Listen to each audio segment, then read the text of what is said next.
Welcome to Sleepless Philosophers, where deep ideas meet restful nights. If you enjoy these journeys through philosophy, please like and subscribe and turn on notifications for daily uploads. To support the channel, consider leaving a super thanks. Any amount helps us continue creating content. You can also become a member to request video topics. We're not monetized, so your support truly makes the difference. Now let the philosophy begin. The consequence argument, why the past makes your future inevitable. A philosopher constructs a deceptively simple argument about free will and determinism, an argument that has become one of the most influential and most discussed arguments in the free will debate. And the argument is called the consequence argument, formulated most clearly by Peter van Inwagen, and the argument aims to show that free will is incompatible with determinism. That if determinism is true, then no one has free will, that our actions are not genuinely up to us but are consequences of the past and the laws of nature, things we cannot control, and the argument proceeds through careful reasoning about what we can and cannot control, about what is and is not up to us, and it concludes that if the past and the laws determine everything, then we determine nothing. We have no control. We are not free.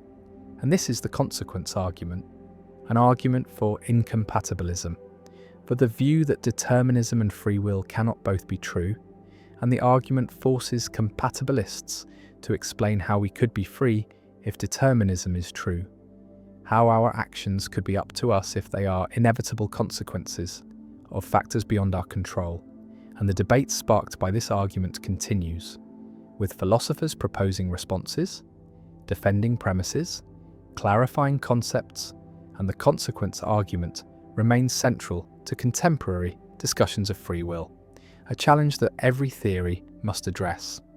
Imagine the logical structure. Determinism says that the state of the world at any time, plus the laws of nature, entail the state of the world at all future times. Everything that happens is a consequence of what happened before, plus the laws. And now consider your action right now.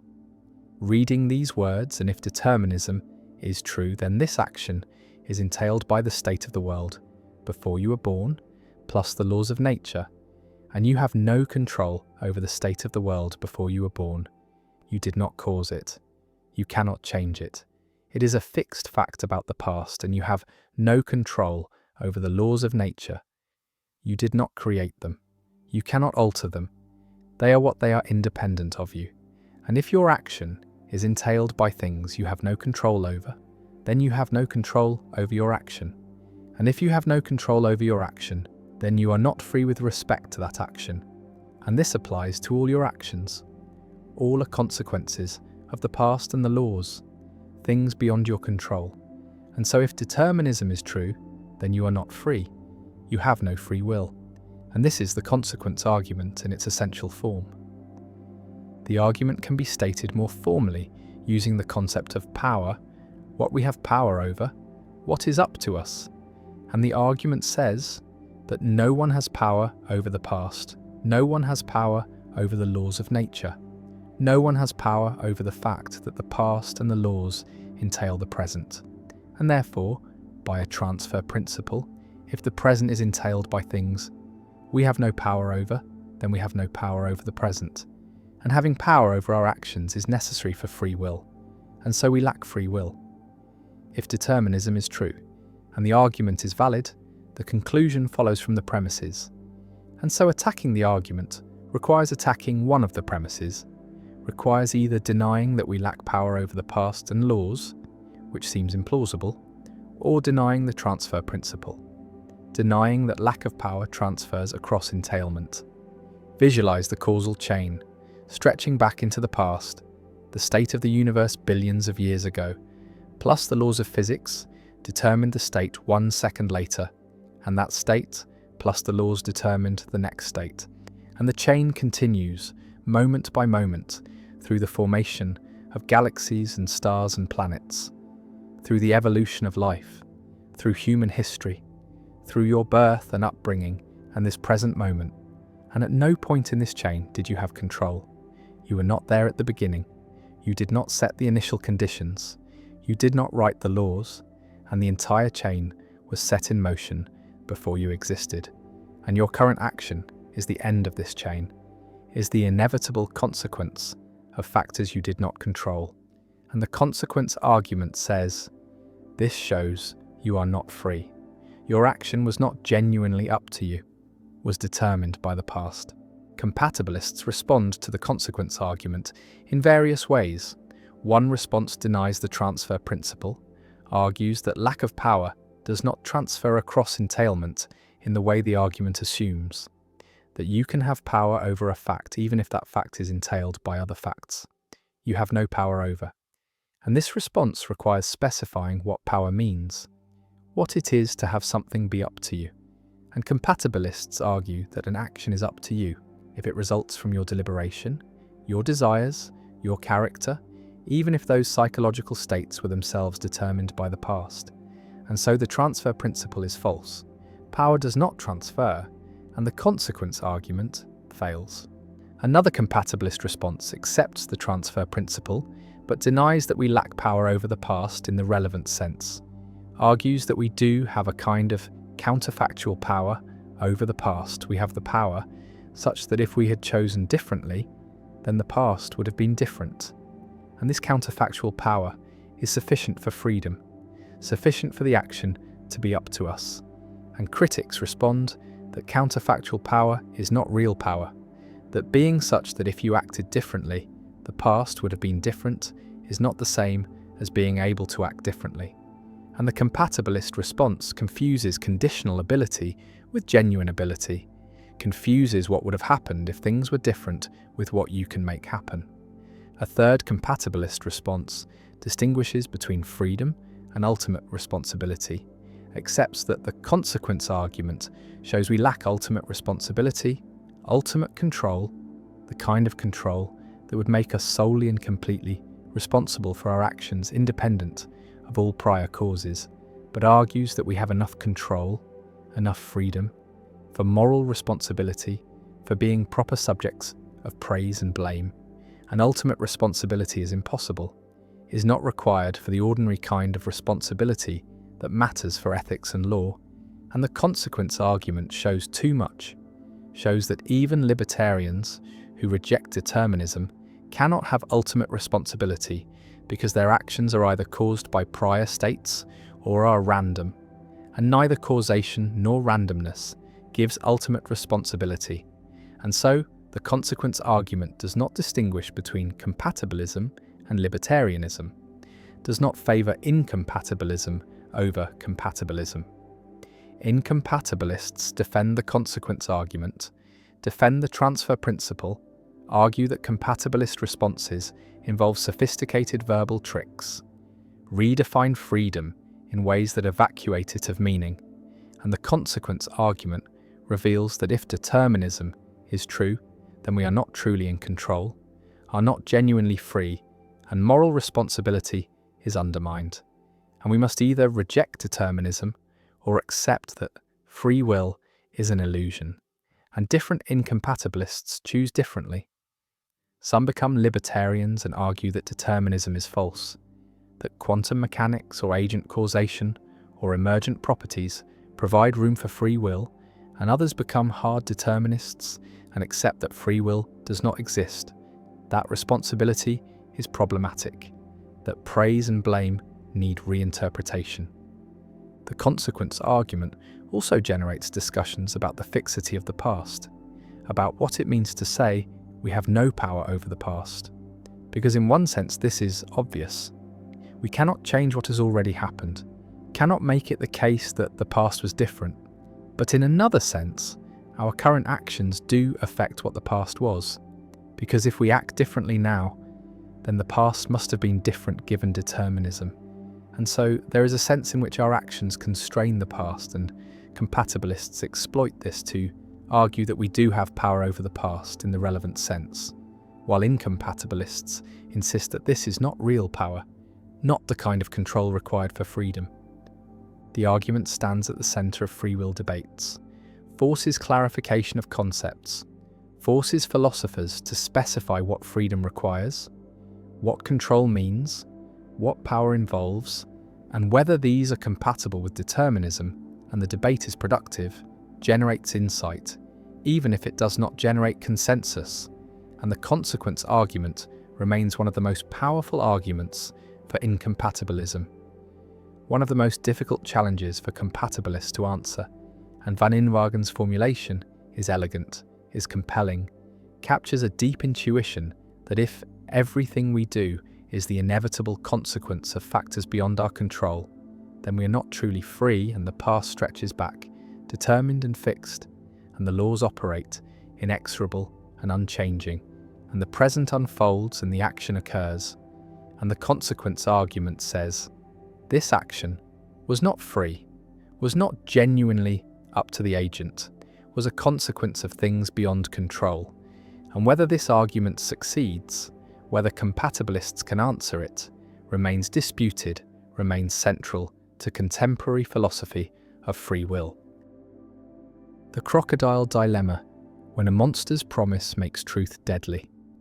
A crocodile seizes a child from the riverbank, snatches the infant in its jaws, and the mother screams and begs for her child's return, and the crocodile, cunning and cruel, makes an offer. The crocodile says, I will return your child if you correctly predict what I will do, if you say truly whether I will return the child or not. And the mother must choose, must predict the crocodile's action, and if she predicts correctly, she gets her child back.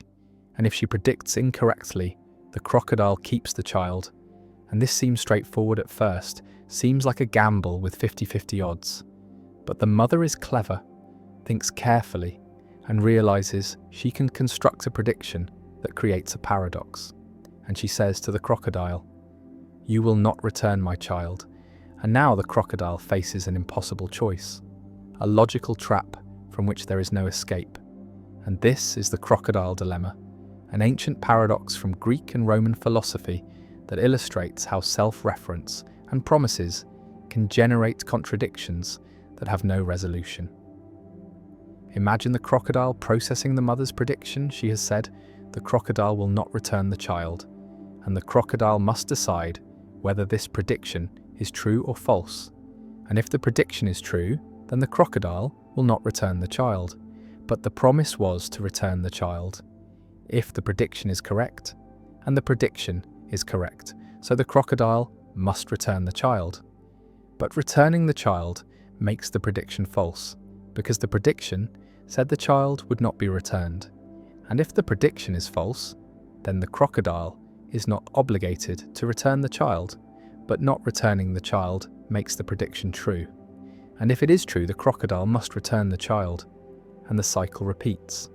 And the crocodile is stuck, unable to act, unable to fulfill the promise without violating it, unable to violate it without fulfilling it, and the paradox is complete.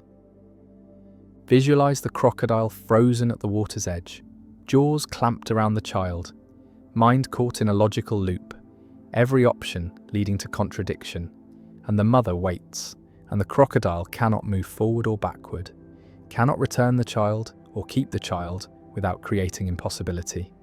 And the promise that seemed simple, seemed like a straightforward conditional, has become a trap, has revealed that some promises are unkeepable, some conditionals are incoherent when their conditions refer to their own fulfillment. The dilemma is structurally similar to the liar paradox, involves self-reference creating contradiction, because the mother's prediction refers to the crocodile's action, and the crocodile's action depends on whether the prediction is true, and the prediction's truth depends on the action. And this circular dependency creates a situation where no consistent assignment of truth values is possible, where any choice by the crocodile contradicts the conditions of the promise. And the paradox shows that not all promises can be kept, not all conditionals can be satisfied, especially when the condition refers to the action that depends on the condition. One proposed resolution is that the crocodile's promise is defective, is not a genuine promise, but a linguistic trick, because promises must be performable, must create obligations that can be fulfilled, and the crocodile's promise creates an obligation that cannot be fulfilled when the mother makes the strategic prediction, and so the promise is void. The crocodile is not bound by it, and the crocodile can do whatever it chooses without violating any obligation, and by this resolution, the crocodile keeps the child. The mother loses. Not because her prediction was wrong, but because she made a prediction that made the promise unenforceable, and the dilemma is resolved by rejecting the premise that the promise binds the crocodile in paradoxical cases. Another resolution distinguishes between the crocodile's intentions at the moment of making the promise and the actual outcome, and argues that the promise should be interpreted as concerning the crocodile's intended action, not the final action after considering the prediction, and when the mother predicts the child will not be returned, the crocodile evaluates whether to intend to return the child, and if the crocodile's initial intention is not to return the child, then the prediction is correct, and the crocodile should return the child according to the promise. And this return action does not create a contradiction, because the promise was about the intention, not about the final action. But this resolution seems strained, seems to reinterpret the promise in ways that were not clearly intended. And it is not obvious that distinguishing intention from action resolves the paradox or merely shifts it. A third resolution embraces the paradox and argues that it shows the limits of what can be promised, that some conditionals are inherently problematic, that promises whose conditions involve self-reference or depend on the promiser's response to the condition create logical tangles that cannot be resolved, and rational agents should avoid making such promises, should recognize that not every grammatically well-formed conditional statement creates a genuine obligation, and the crocodile's mistake was offering a promise whose structure allowed paradoxical predictions. And once the paradox emerges, the crocodile is released from the promise, is in a situation where any action is permissible because no action can satisfy the promise, and morality and logic give no guidance. The crocodile dilemma also illustrates issues in game theory and strategic reasoning, because the mother is using her prediction strategically, choosing her words not to convey her genuine belief about what the crocodile will do, but to create a situation where the crocodile cannot win. And this strategic use of language, using predictions not to predict, but to constrain, appears in negotiations, legal arguments, and political discourse, where statements are crafted to create binds, to force opponents into positions where any response is disadvantageous, and the dilemma shows that self-referential statements can be weapons, can be used to trap others in paradoxes where no good option exists. The dilemma has modern variants involving computers and artificial intelligence, where programs might be given instructions that are self-referential, that depend on the program's own output in ways that create paradox, and programmers must be careful to avoid such loops, must ensure that conditionals do not refer to their own evaluation in ways that create infinite regress or contradiction. And the crocodile dilemma serves as a warning, a reminder that self-reference is dangerous, creates problems that cannot always be resolved by cleverness or by trying harder, but only by recognizing the structure and avoiding it. The child hangs in the crocodile's jaws. The mother waits for an answer, and the crocodile is paralyzed by logic, cannot move without contradiction, and the ancient paradox remains, unsolved, unresolvable, a trap that philosophy has not escaped, a reminder that language can create impossibilities, that promises can be unkeepable, that self-reference generates paradoxes that defy solution, and the crocodile dilemma endures, taught in logic classes, discussed in philosophy seminars, a vivid example of how words can bind more tightly than chains, how a simple promise can become an impossible obligation, and how the combination of self-reference and conditionality creates contradictions from which there is no escape, and the crocodile remains frozen, the child unclaimed, and the paradox persists, waiting at the riverbank for the next clever victim to spring the trap. The card paradox. Imagine a card, simple and rectangular, lying flat on a table, and on one side is written a single sentence. The statement on the other side of this card is true, and already the mind begins to sense danger, a trap being set. The card is flipped over, and on the reverse side another sentence appears. The statement on the other side of this card is false. And now the contradiction is complete. A perfect loop of mutual negation that cannot be resolved no matter how many times the card is turned. If the first side is true, then the second side must be true, as the first side claims, but if the second side is true, then the first side must be false, as the second side claims, which contradicts the assumption that the first side is true. And if the first side is false, then the second side must be false, as the first side incorrectly claims it is true. But if the second side is false, then the first side must be true, as the second side incorrectly claims it is false, and the cycle spirals endlessly without rest. The card paradox is a variation of the liar paradox, but its physical form makes the contradiction feel more tangible, more concrete, a paradox that can be held in the hand and turned over and over as if repetition might somehow reveal a hidden answer that logic cannot provide. The paradox demonstrates how self-reference can be distributed across multiple statements rather than contained in a single sentence, showing that contradictions do not need to be immediate or obvious to be genuine, that they can emerge from relationships between statements rather than from the statements themselves. Philip Jourdan, a mathematician and logician, is often credited with popularizing this version of the paradox in the early 20th century, using it to explore the limits of truth and reference, and to illustrate the kinds of problems that plagued attempts to formalize logic and mathematics during that era. The card paradox also reveals something about the nature of truth itself, the way that truth is not a property that statements possess in isolation, but a relationship between statements and the world, or between statements and other statements. And when those relationships form closed loops, the concept of truth begins to break down.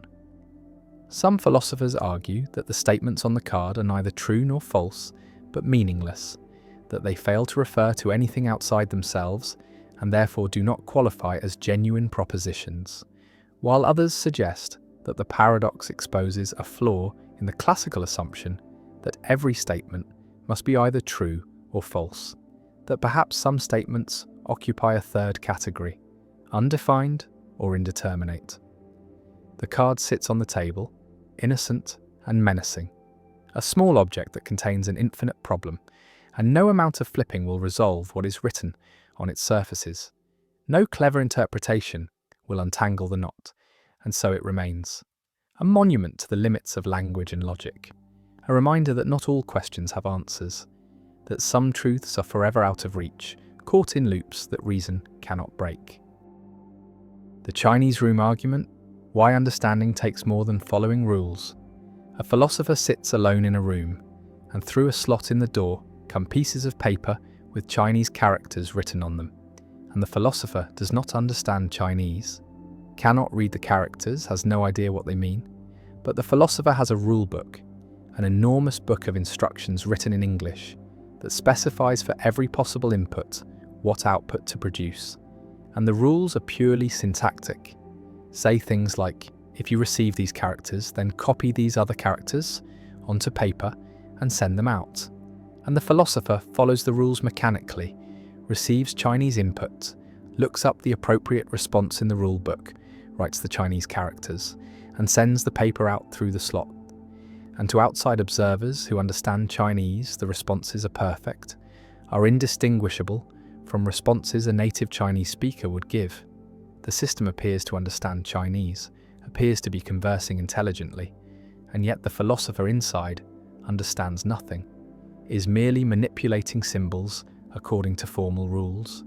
And this is John Searle's Chinese room argument, proposed in 1980 as a challenge to strong AI, to the claim that running the right program is sufficient for understanding, is sufficient for genuine cognition, and the argument aims to show that syntax is not sufficient for semantics, that symbol manipulation is not sufficient for meaning, that computers running programs are like the philosopher in the room, manipulating symbols without understanding what they mean.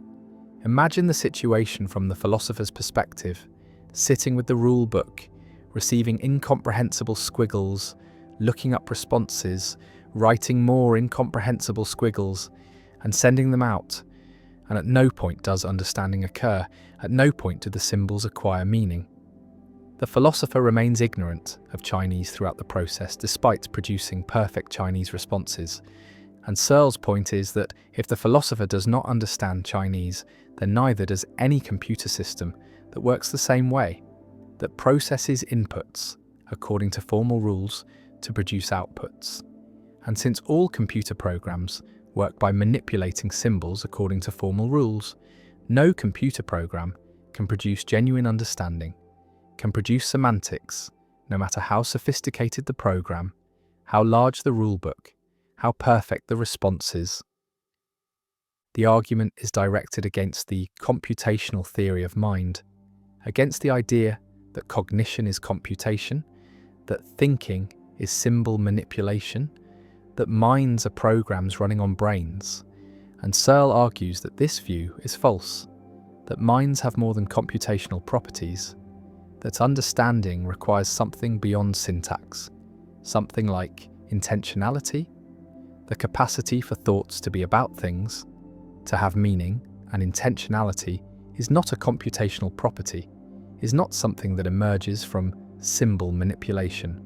And so computers, which are purely computational systems, cannot have genuine understanding, cannot have genuine intelligence, no matter how complex their programs.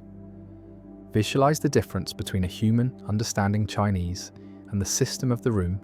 The human has intentional states, has thoughts that are about things, knows what words mean, knows what is being said, while the room system has only syntax, has only formal symbol manipulation, and the symbols in the room are not about anything, do not mean anything to the system, are just meaningless marks manipulated according to rules. And Searle argues that this difference is fundamental, that no amount of syntactic processing can produce genuine semantics, cannot bridge the gap between meaningless symbols and meaningful thoughts. The Chinese room argument has generated enormous discussion and numerous objections. The system's reply argues that while the philosopher does not understand Chinese, the system as a whole, the philosopher plus the rulebook plus the room, does understand Chinese, and understanding is a property of the system, not of the components. And Searle responds that this misses the point, that even considering the entire system, there is nothing that understands Chinese. The system is still just manipulating symbols and internalizing the rulebook. Imagining the philosopher memorizes all the rules does not help. The philosopher still does not understand Chinese, still is just following rules. The robot reply argues that a computer embedded in a robot body, with sensors and actuators, with the ability to interact with the world, could ground symbols in experience, could connect symbols to things, and this grounding would provide semantics, would provide understanding. And Searle responds that this just adds more symbol manipulation. The robot receives perceptual inputs, processes them through programs, produces motor outputs, but all of this is still syntactic, still formal symbol manipulation, and adding perception and action does not add semantics, does not add understanding. The robot is just a Chinese room with cameras and arms. The brain simulator reply argues that if the program simulated the actual brain processes involved in understanding Chinese, neuron by neuron, then running the program would produce understanding. Because understanding is what brains do, and the simulation reproduces what brains do. And Searle responds with the thought experiment of replacing neurons with silicon chips one by one, and asks whether at some point understanding suddenly disappears, and argues that if understanding depends on specific biological properties of neurons, then simulation is insufficient. And if understanding depends only on computational properties, then simulation has them and still does not produce understanding, showing that computation is not enough. The other mind's reply argues that we attribute understanding to other humans based on their behavior, and if a computer produces the same behavior, we should attribute understanding to it by the same reasoning. And Searle responds that this is an epistemological point about how we know others understand, but his argument is a metaphysical point about what understanding is, and behaviorally equivalent systems might differ in whether they genuinely understand, and the Chinese room shows that behavioral equivalence does not guarantee understanding. Supporters of strong AI have largely rejected the Chinese room argument, have argued that Searle begs the question by assuming there is something more to understanding than syntactic processing, that he relies on intuitions about the philosopher's lack of understanding without justifying those intuitions, and that if the system perfectly duplicates the behavior of a Chinese understander, then it is a Chinese understander. An understanding is not a mysterious inner property, but is constituted by the right functional organization, the right pattern of information processing, and the Chinese room system has that organization. The argument also raises questions about what understanding is, what makes the difference between genuine and merely apparent understanding, and whether there could be a fact of the matter about whether a system understands or whether understanding is something we attribute based on pragmatic considerations. And Searle argues that understanding involves consciousness, involves subjective experience, involves intentionality, and these are biological phenomena that cannot be duplicated by computation, while functionalists argue that understanding is a matter of functional organization, and any system with the right organization understands regardless of its physical implementation. The philosopher sits in the room, manipulating Chinese characters, following rules, producing perfect responses, and understanding nothing, and the question remains whether this thought experiment refutes strong AI, whether it shows that computation is insufficient for understanding, or whether it merely trades on intuitions about the thought experiment that should not be trusted.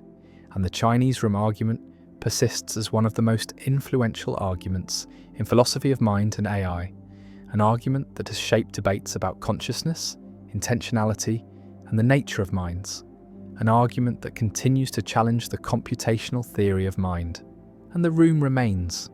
The philosopher remains, following rules, producing symbols, understanding nothing, and Searle's challenge endures, demanding explanation of how syntax could ever produce semantics, how symbol manipulation could ever produce meaning, and the argument stands as a permanent thorn in the side of strong AI, a thought experiment that forces advocates of computational theories to explain what their theories cannot easily explain, how understanding emerges from computation, how minds can be programs, and whether machines can think.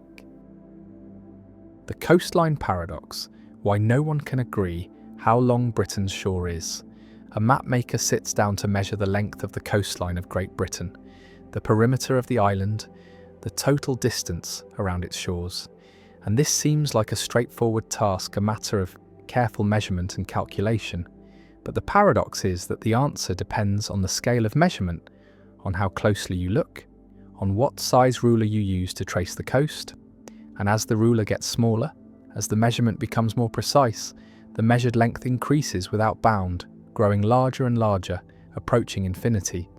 And so the coastline has no well-defined length, or rather, its length is infinite. Or rather, the question of length becomes meaningless for highly irregular shapes. And this is the coastline paradox, first articulated clearly by mathematician Benoit Mandelbrot, who used it to motivate the study of fractals, shapes that exhibit self-similarity and complexity at all scales. Imagine measuring the coastline with a 100-kilometer ruler, a straight stick 100 kilometers long, and you walk around the island placing the stick end to end, measuring each straight segment.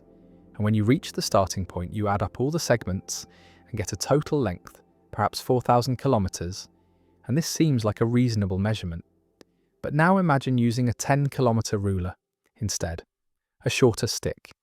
And because the ruler is shorter, it can follow the bends and curves of the coast more closely. It does not cut across bays and headlands, but traces around them. And when you complete the circuit, the total length is longer, perhaps 5,000 kilometers, because the shorter ruler captures more detail, more twists and turns, that the longer ruler missed. And now imagine using a 1 kilometer ruler, even shorter, and it follows the coast even more closely, entering smaller inlets, tracing around individual rocks and peninsulas, and the measured length increases again, perhaps to 7,000 kilometers. Continue this process using shorter and shorter rulers, a 100-meter ruler, a 10-meter ruler, a 1-meter ruler, and each time the measured length increases, because each shorter ruler reveals new details, new irregularities, new ins and outs that the previous ruler smoothed over, and the coastline is fractal-like, exhibiting structure at every scale. Every time you zoom in, you find new complexity, new bays within bays, new peninsulas jutting from peninsulas. And so there is no scale at which the coast becomes smooth, no level of detail at which further refinement stops revealing new length. And if you continue to arbitrarily, small rulers, measuring every pebble, every grain of sand, every molecule, the measured length grows without limit, approaching infinity. And so the coastline paradox concludes that the coastline has infinite length, or more carefully, that the concept of length as traditionally defined does not apply to highly irregular curves like coastlines. Mandelbrot used this paradox to introduce fractals, geometric shapes characterized by self-similarity and non-integer dimension. And he showed that coastlines, along with many other natural shapes like clouds, mountains, rivers, and trees, are better described by fractal geometry than by traditional Euclidean geometry. And fractals have a property called fractal dimension, a number that quantifies how much space the shape fills. And for a smooth curve, the dimension is 1. For a surface, the dimension is 2. But for fractals, the dimension can be a non-integer, like 1.2 or 1.5, indicating that the shape is more than a line, but less than a surface. And coastlines typically have fractal dimensions between 1 and 2, reflecting their intricate, space-filling character. The paradox has practical implications for geography and cartography, because if coastline length depends on measurement scale, then different measurements will give different answers. And there is no single correct answer to the question, how long is the coastline of Great Britain? The answer depends on what resolution of map you use, on what level of detail you include, and different countries and agencies use different conventions, sometimes specifying a minimum feature size or a standard ruler length. But these conventions are arbitrary, and different conventions give different lengths. And so coastline length is not an intrinsic property of the coastline, but a relational property that depends on the measurement method. The paradox also raises philosophical questions about measurement and the nature of geometric properties, because it suggests that some shapes do not have well-defined lengths, that the concept of length, which works well for straight lines and smooth curves, breaks down for irregular shapes, and this is not a limitation of our measuring instruments, but a feature of the shapes themselves. And this raises the question of whether length is a fundamental property of all curves, or whether it is a concept that applies only to sufficiently regular curves. And fractals fall outside the domain where traditional geometric concepts apply. Visualize the coast as an infinitely jagged line, with bays and headlands at every scale. Zoom in on a section and you see smaller bays and headlands. Zoom in again and you see even smaller ones. And this pattern repeats forever. There is no smooth coastline at any level of magnification, only more and more detail, and so tracing the coast means following an infinitely intricate path, and the length of an infinitely intricate path is infinite. And this is the essence of the paradox, that complexity at all scales produces infinite length, that irregular shapes are fundamentally different from regular shapes, and that traditional geometry is inadequate to describe them. The coastline paradox also appears in other contexts, in measuring the length of borders between countries, in measuring the perimeter of cells or the surface area of lungs, both of which exhibit fractal-like structure with increasing detail at smaller scales. And in all these cases, the measured value depends on the scale of measurement. And there is no single correct answer, only a family of answers indexed by measurement resolution. And this multiplicity is not an error or a limitation, but a feature of the geometry, a reflection of the fact that irregular shapes do not have simple scalar properties like length or area in the traditional sense. The mapmaker gives up, unable to provide a single definitive number for the coastline length, or provides multiple numbers with caveats about measurement scale, and the coastline stretches around the island, infinitely detailed, infinitely long if measured with infinite precision, and the paradox remains a reminder that geometry is more complex than Euclid imagined, that natural shapes do not conform to circles and straight lines, that measurement depends on scale, and that some questions like how long is the coastline do not have simple answers, and Mandelbrot's fractals provide a framework for understanding this complexity, for describing and quantifying irregular shapes, and for recognizing that the world is full of structures that are neither one-dimensional nor two-dimensional, but somewhere in between. And the paradox endures, a touchstone in fractal geometry, a demonstration that infinity appears not just in abstract mathematics, but in concrete measurements of real physical objects, and the coastline remains, jagged and intricate, defying simple measurement, a natural fractal that reveals the limits of traditional geometry and the need for new mathematical tools to capture the complexity of the world. The diamond water paradox: why necessities are cheap and luxuries expensive. An economist observes that water is essential for life, is necessary for survival, is the most useful substance, and yet water is cheap, is almost free, costs nearly nothing in most places, while diamonds are useless for survival, are decorative luxuries, serve no biological function, and yet diamonds are expensive, cost fortunes, are among the most valuable commodities. And this seems paradoxical, seems to contradict the principle that value should reflect usefulness, that prices should correspond to importance. And this is the diamond water paradox, first discussed by Adam Smith, a puzzle about why necessities are cheap and luxuries expensive, why things essential for life have low prices while things irrelevant to survival have high prices.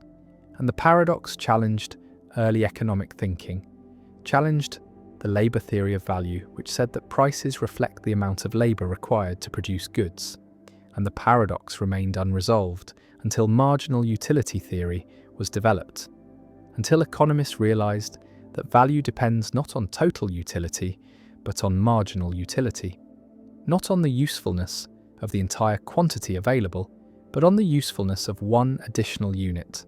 And water has high total utility. Life depends on it, but low marginal utility because we have abundant water, and one more gallon provides little additional benefit, while diamonds have low total utility but high marginal utility because diamonds are scarce, and one more diamond provides significant additional satisfaction to those who value them.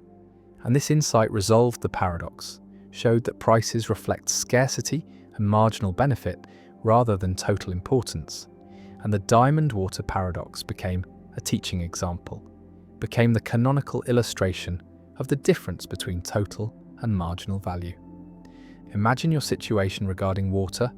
You have access to abundant water, can drink whenever you want, can shower, can water plants, and the first glass of water each day is enormously valuable, prevents dehydration, sustains life. But by the time you've consumed several gallons, the marginal value of additional water is nearly zero. Additional water provides almost no benefit, and since price reflects the value of the marginal unit, the value of one more gallon, and since that marginal value is nearly zero, price is nearly zero, is very low, and this explains why water is cheap despite being essential. Because the marginal unit is not very valuable, because we have so much water that additional water is worth little. And now consider diamonds. You probably have no diamonds or very few, and the first diamond you acquire has significant value, provides aesthetic pleasure, provides status, and since diamonds are scarce since you have few or none, the marginal value of an additional diamond is high. And since price reflects marginal value, price is high. And this explains why diamonds are expensive despite being non-essential. Because the marginal unit is very valuable. Because diamonds are scarce and additional, diamonds provide significant benefit to those who value them. The diamond-water paradox demonstrates the importance of distinguishing total utility from marginal utility, shows that these can diverge dramatically, that goods with high total utility can have low marginal utility, and vice versa. And this distinction is fundamental to microeconomics, is the basis for understanding consumer choice, for deriving demand curves, for analysing how people allocate scarce resources, and marginal thinking about the value of additional units rather than the value of entire categories, is essential for economic reasoning. And the paradox illustrates why marginal thinking matters, why it produces different conclusions than total thinking, and resolving the paradox required economists to shift from thinking about total value to thinking about marginal value, to recognise that prices are determined at the margin, by the last unit exchanged, not by the average or total units. Visualise the marginal utility curves for water and diamonds. The marginal utility of water is high for the first units, the first gallons that prevent dehydration, but declines rapidly as consumption increases, as basic needs are satisfied, and at the quantity consumed, the marginal utility is low, is near zero, and price equals this low marginal utility, while the marginal utility of diamonds is high even at low quantities because diamonds are scarce, because even wealthy people have relatively few diamonds, and at the quantity consumed the marginal utility remains high, and price equals this high marginal utility. And this graphical representation makes the resolution clear, makes it visible that prices reflect marginal, not total utility, and the paradox dissolves once the distinction is understood. One implication of the diamond-water paradox is about consumer surplus, the difference between what consumers would be willing to pay for all units and what they actually pay. And consumer surplus for water is enormous, is the difference between the life-saving value of the first units and the near-zero price paid, and consumers gain vastly more from water than they pay for it. While consumer surplus for diamonds is small, buyers pay prices close to their willingness to pay, and this shows that market prices do not reflect total value to consumers, do not capture the full benefit people receive, and the difference is consumer surplus is the unmeasured benefit. And understanding this helps explain why markets are beneficial, why trade creates value, because both buyers and sellers typically gain surplus, gain benefit beyond what they pay or receive. Another implication concerns necessity goods and luxury goods more generally. The paradox illustrates that necessities tend to be cheap, tend to have low prices relative to their importance, because necessities are typically abundant or because demand saturates quickly, because once basic needs are satisfied, marginal utility declines, while luxuries tend to be expensive, tend to have high prices relative to their importance, because luxuries are scarce or because demand does not saturate, because the wealthy always want more luxuries, and this pattern has implications for taxation.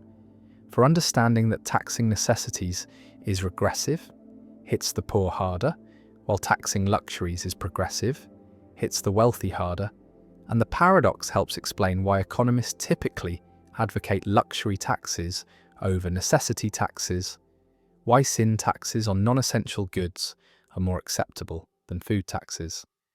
The paradox also appears in discussions about water scarcity because the resolution depends on water being abundant, depends on marginal utility being low, but in regions where water is scarce, the marginal utility of water rises dramatically, and prices should rise correspondingly, should reflect scarcity.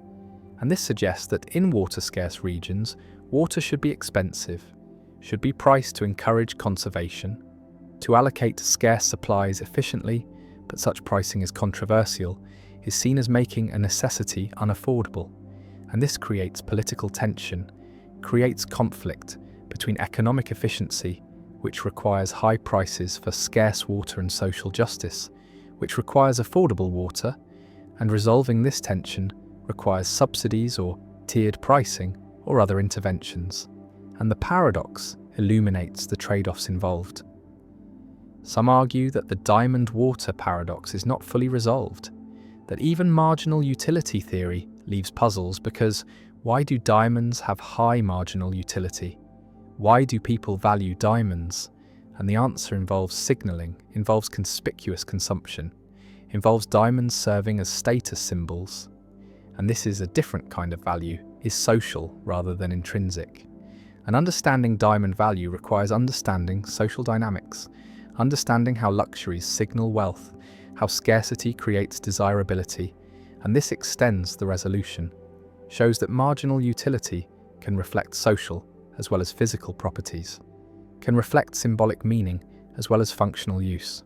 The paradox also connects to debates about labor theory of value, because Marx used labor theory, argued that value reflects socially necessary labor time, and the diamond water paradox is often seen as refuting labor theory, as showing that prices do not simply reflect labor inputs, because water requires little labor per gallon, but is essential, while diamonds require more labor but are luxury.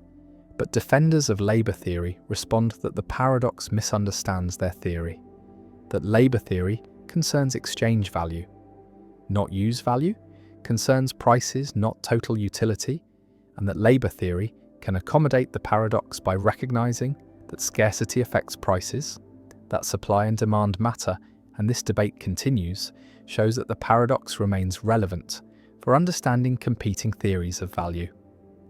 Water flows abundantly, is drunk freely, costs almost nothing, and diamonds sit in vaults, are purchased rarely, cost fortunes, and the paradox stands, necessity is cheap and luxury expensive. Total utility diverges from price, and the resolution comes through marginal thinking, through recognizing that prices reflect the value of additional units, not the value of all units, through understanding that scarcity matters, that abundance reduces marginal value, and the diamond water paradox endures as one of the classic examples in economics, as the teaching tool for introducing marginal utility, as the illustration of why economic thinking requires focusing on the margin, on incremental changes, on additional units, and the paradox remains, resolved but instructive, showing that value is context-dependent, is determined by scarcity and marginal benefit, and prices reflect the margin, not the total, and understanding this is fundamental to economic reasoning. The bystander effect, why more witnesses mean less help.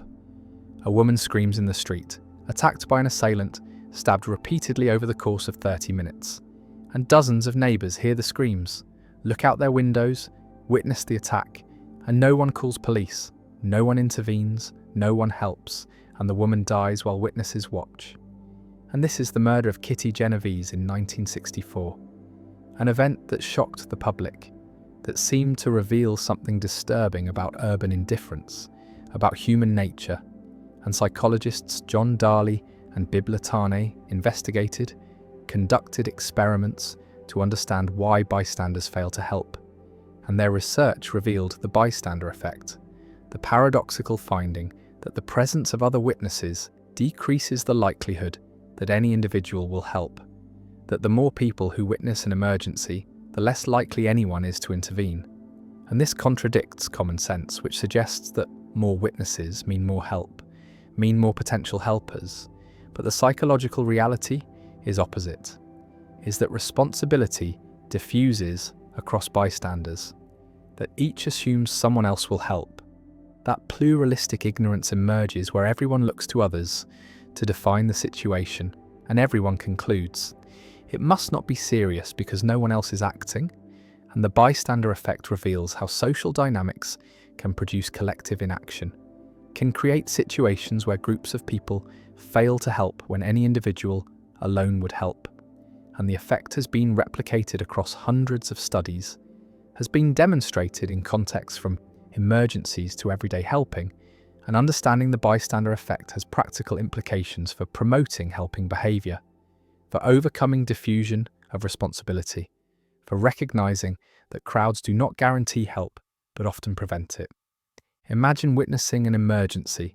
Someone collapses on the sidewalk, and you are alone, and your responsibility is clear, is unambiguous. There is no one else who could help, and so you help. You call for medical assistance, you check if the person is breathing, you do what you can, and the situation is straightforward. Responsibility is concentrated, is entirely yours. But now imagine the same situation in a crowded plaza. Dozens of people are present, all witness the collapse, and now responsibility is diffused, is distributed across all present, and you reason that someone else will help, that someone with more expertise will intervene, that surely someone has already called for help, and you look to others to see how they are reacting, and they are not panicking, are not rushing to help, and so you conclude perhaps the situation is not serious, perhaps the person is drunk rather than injured, perhaps help is not needed, and everyone reasons this way. Everyone diffuses responsibility, everyone looks to others and no one helps, and the person lies there untended while a crowd watches. And this is the bystander effect in action, the paradoxical result that more witnesses produce less help.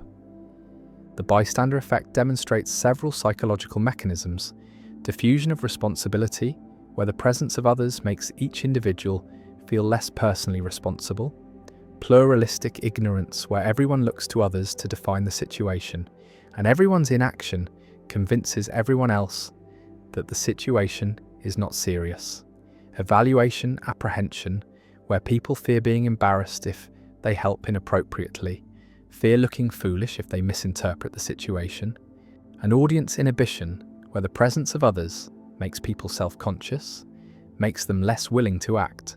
And these mechanisms combine to suppress helping behaviour, to create barriers that are stronger when more people are present, and the effect is not universal, is moderated by various factors, by the ambiguity of the situation, by whether the victim and bystander are similar, by time pressure, by the relationship between bystanders, but the basic pattern is robust, is well established. More bystanders generally mean less help. Visualize the effect as an inverse relationship. As bystanders increase, helping probability decreases, and experiments show this quantitatively, show that when participants believe they are the only witness, they help more than 80% of the time. But when they believe there are 4 other witnesses, they help less than 40% of the time, and response time increases with number of bystanders.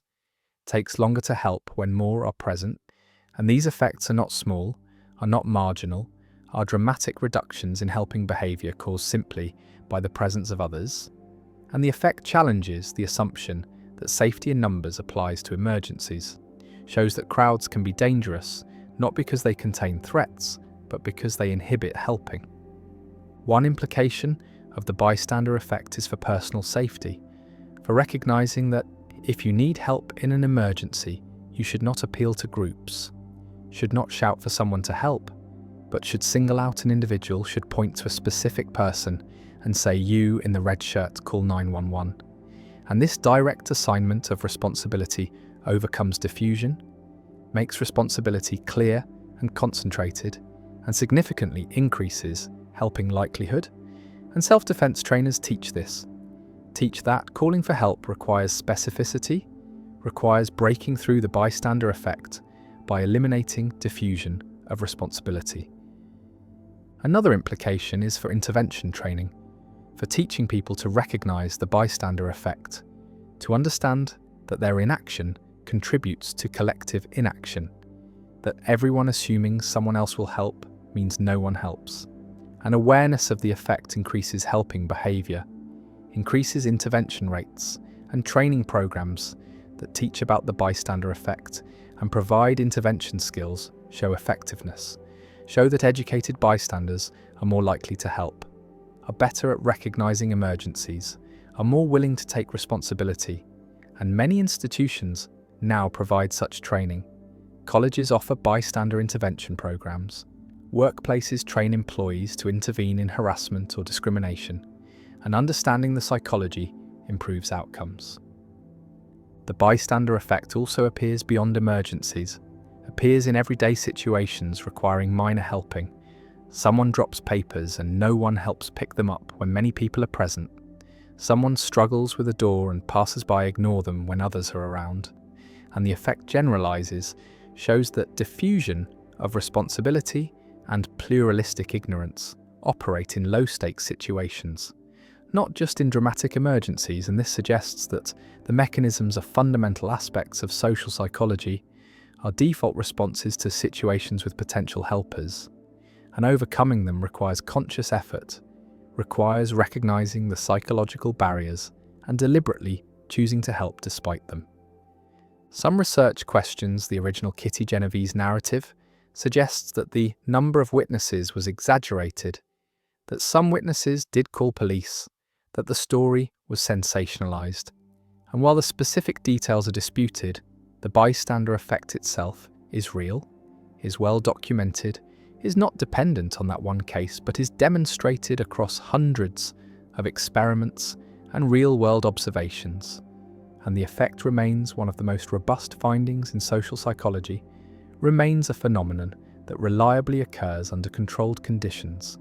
And questioning the Genovese case does not undermine the effect, does not invalidate the psychological mechanisms, but shows that public understanding of the case may be based on incomplete information. The effect also has limits, works differently in different cultures, is stronger in individualist cultures, and weaker in collectivist cultures, where group responsibility is more salient, is stronger in urban environments, and weaker in small communities where people know each other, is weaker when victims are similar to bystanders, when group identity is salient.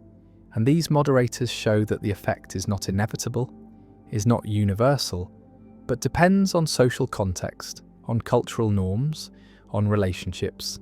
And this suggests intervention strategies, suggests that building community, creating shared identity, emphasizing collective responsibility can reduce the bystander effect, can promote helping even in groups.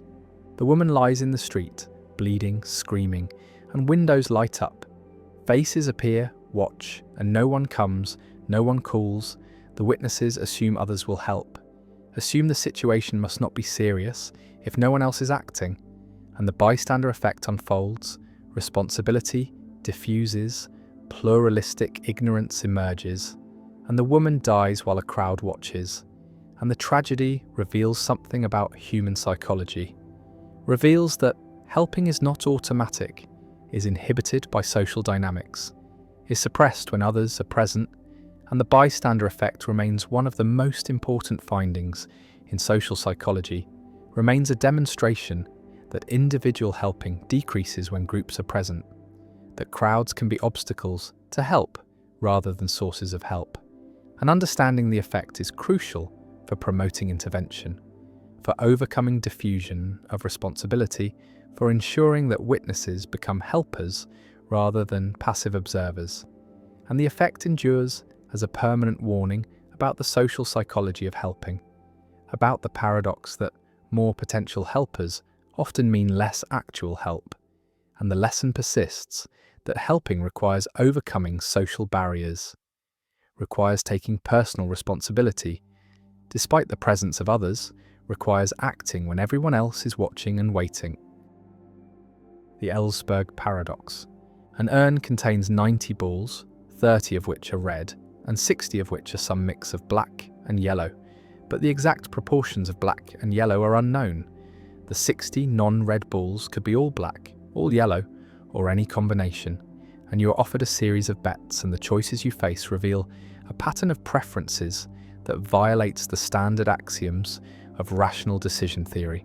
And this is the Ellsberg paradox, named after Daniel Ellsberg, who presented it in 1961.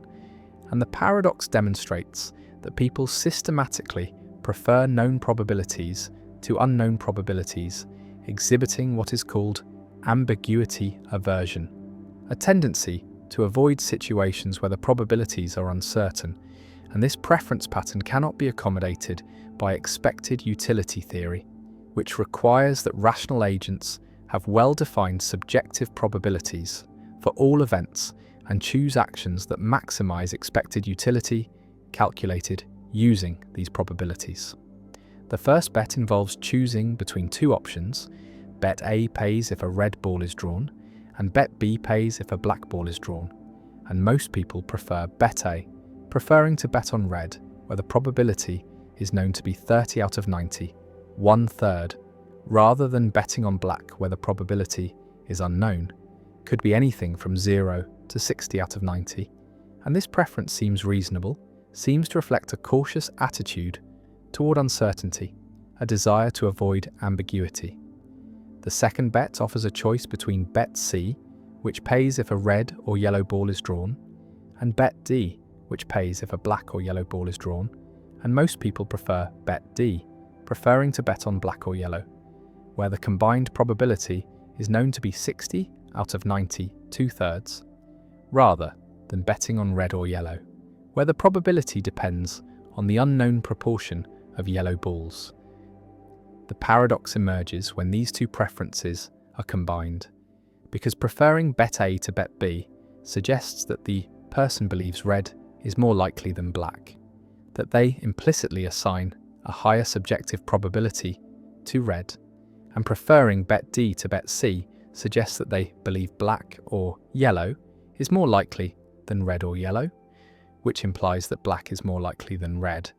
And these two beliefs are contradictory. If red is more likely than black, then red or yellow should be more likely than black or yellow, given that both involve adding the same unknown proportion of yellow. And so the preference pattern violates the sure thing principle, the axiom that if you prefer X to Y when some event E occurs, and you also prefer X to Y when E does not occur, then you should prefer X to Y unconditionally, regardless of whether you know whether E occurred. The Ellsberg paradox cannot be explained by standard subjective probability theory, because any consistent assignment of subjective probabilities to red, black, and yellow would make the preference for A over B incompatible with the preference for D over C. And so the pattern reveals that people do not have well-defined subjective probabilities for ambiguous events, or that they do not maximize expected utility using those probabilities, and instead they exhibit a preference for known over unknown probabilities, a violation of the completeness axiom of decision theory, which requires that agents must be able to compare all options and have a preference or be indifferent between them. Ellsberg's paradox has inspired alternative decision theories that can accommodate ambiguity aversion, including maximum expected utility theory, where agents consider multiple possible probability distributions consistent with their knowledge and choose the action that maximizes expected utility under the worst-case distribution, effectively being pessimistic about ambiguity, and Choquet expected utility theory, where probabilities are replaced with capacities that need not be additive, allowing for a richer representation of uncertainty, and multiple priors models, where agents maintain a set of probability distributions rather than a single prior, and use decision rules that reflect their attitudes toward this multiplicity. The paradox also connects to debates about rationality and the normative status of decision-theoretic axioms. Some argue that the Ellsberg preferences are irrational, that they reflect cognitive biases or errors in reasoning, and that ideal rational agents would not exhibit ambiguity aversion, would assign consistent subjective probabilities and maximize expected utility, while others argue that ambiguity aversion is perfectly rational, that it reflects a reasonable response to ignorance, that known risks are genuinely different from unknown risks, and that the axioms of expected utility theory, while mathematically elegant, do not capture all aspects of rational decision-making. The paradox has practical implications for economics and finance, because ambiguity aversion affects how people make decisions under uncertainty, how they invest in markets where probabilities are unknown, how they value insurance and options, how they respond to new technologies with uncertain risks.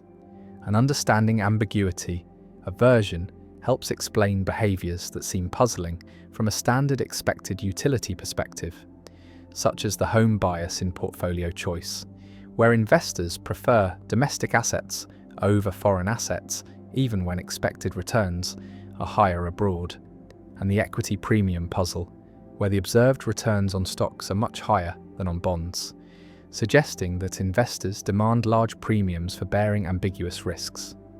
The urn sits on the table, 90 balls inside, 30 red and 60 mixed, and you must choose, and the choices seem reasonable, seem to reflect a natural caution about the unknown, but the pattern of choices violates the axioms of rational decision theory, reveals a preference structure that cannot be represented by subjective probabilities, and the paradox forces a choice: either accept that the preferences are irrational and should be corrected, or accept that the theory is incomplete and should be extended, and neither option is comfortable.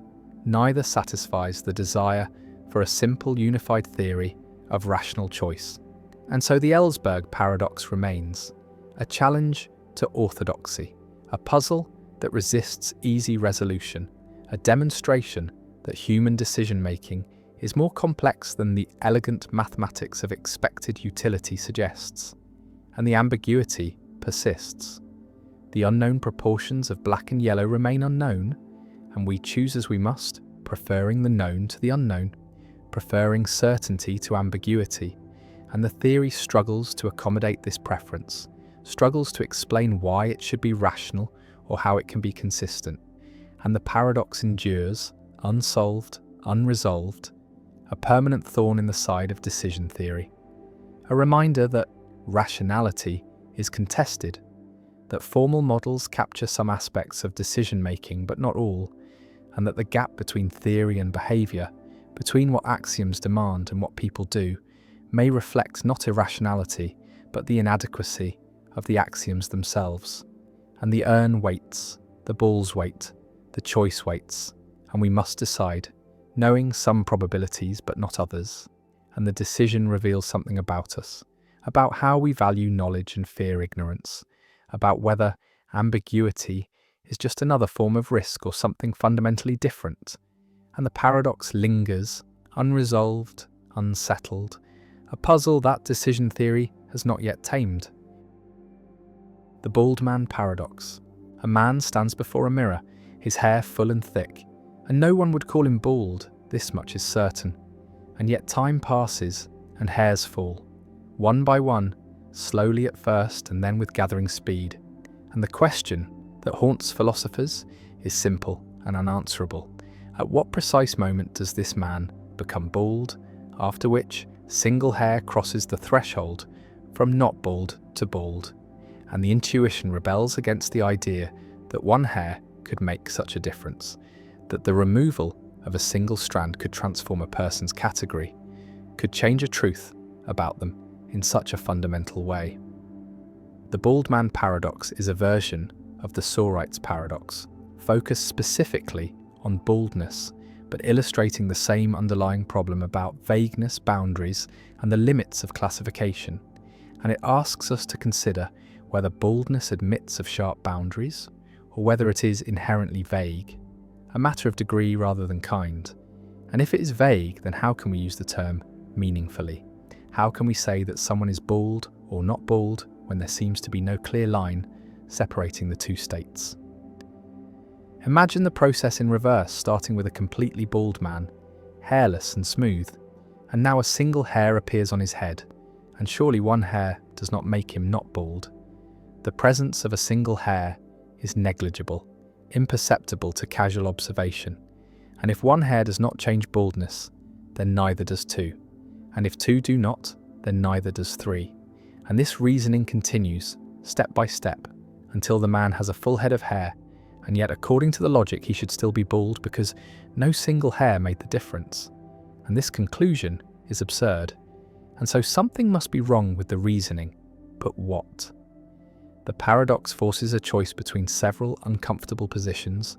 One option is to accept that there is a sharp boundary, a precise number of hairs that separates bald from not bald, perhaps 10,000 hairs or 5,000 or some other specific number, and anyone with fewer hairs than this threshold is bald, while anyone with more is not bald. And this view preserves classical logic, maintains that every statement is either true or false, that vagueness is merely epistemic, a matter of our ignorance about where the true boundary lies, but this position strikes many as implausible because it seems arbitrary. There is no principled reason why 10,000 hairs should be the cutoff rather than 10,001, and the idea that baldness depends on such a precise count feels wrong, disconnected from how we actually use the term. Another option is to reject the idea of sharp boundaries and embrace the view that baldness is genuinely vague, that there are borderline cases where it is neither determinately true nor determinately false that someone is bald, cases where the world itself does not settle the question, and this view requires abandoning or modifying classical logic, accepting that by valence, the principle that every proposition is either true or false does not hold for vague predicates, and this leads to various non-classical logical systems, three-valued logics where propositions can be true, false or indeterminate, fuzzy logics where truth comes in degrees ranging continuously from 0 to 1, supervaluationism where a statement is true if it is true on all acceptable ways of making the vague term precise, and each of these approaches has costs and benefits. Each preserves some intuitions while sacrificing others.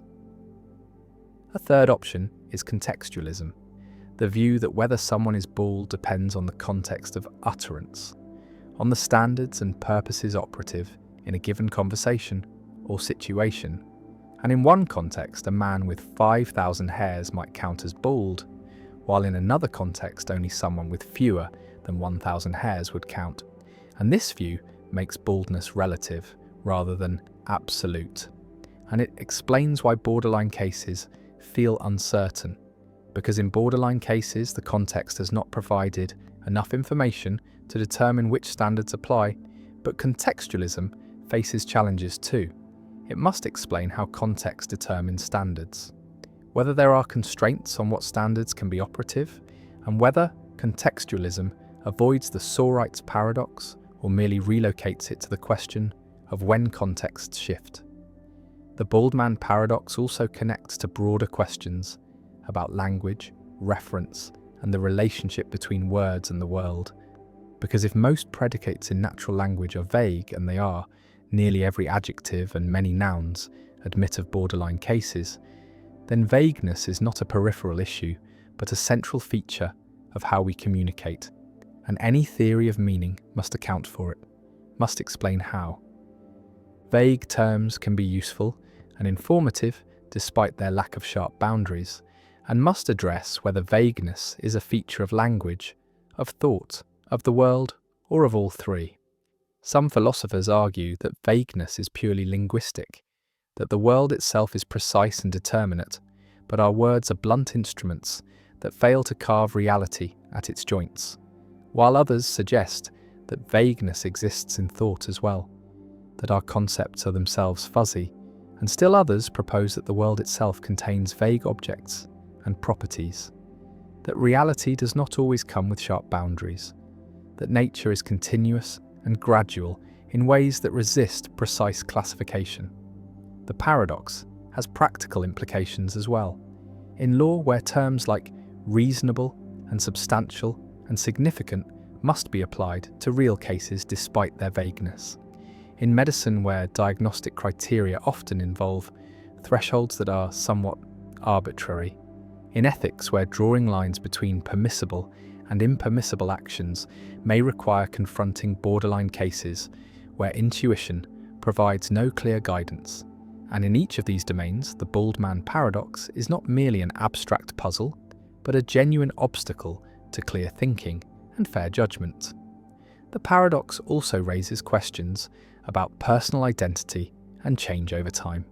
Because if baldness is gradual, then so are many other properties, aging, growing, learning, And if there are no sharp transitions, then perhaps personal change is also vague. Perhaps there are cases where it is indeterminate whether someone is the same person they were years ago, whether they have changed in significant ways or remained essentially the same. And this connects to deeper issues about persistence, continuity, and what it means to endure through time.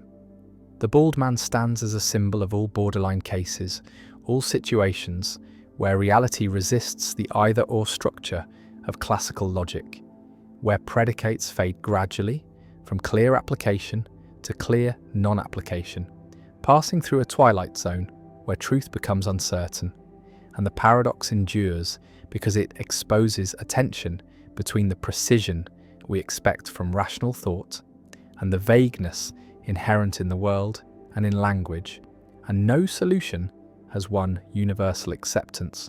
Philosophers continue to debate whether to accept sharp boundaries, revise logic, relativize truth to context, or adopt some more radical approach. And the bald man remains poised between categories. Neither clearly bald nor clearly not bald in the borderline cases, a living embodiment of the limits of definition, a reminder that the world does not always cooperate with our desire for clarity, and that some questions may have no determinate answer, not because we lack knowledge, but because the questions themselves presuppose a precision that reality does not provide. And the hairs fall one by one, and baldness approaches, and no single hair marks the moment of transformation, and the paradox persists, unresolved and perhaps unresolvable, a permanent feature of the conceptual landscape we must navigate, a crack in the foundations of logic that cannot be sealed. The boy or girl paradox. A family has 2 children, and you're told that at least one of them is a boy, and the question is posed, what is the probability that both children are boys? And the intuitive answer is 1/2, because the other child is either a boy or a girl with equal probability, but this reasoning is incorrect. The actual probability is 1/3.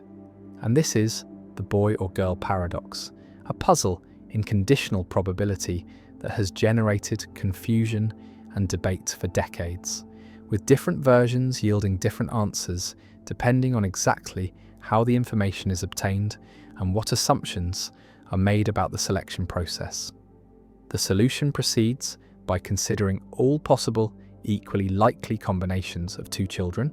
There are 4 possibilities: boy-boy, boy-girl, girl-boy, girl-girl, and girl-girl, where the order matters because the first child and second child are distinct, even if both are boys or both are girls.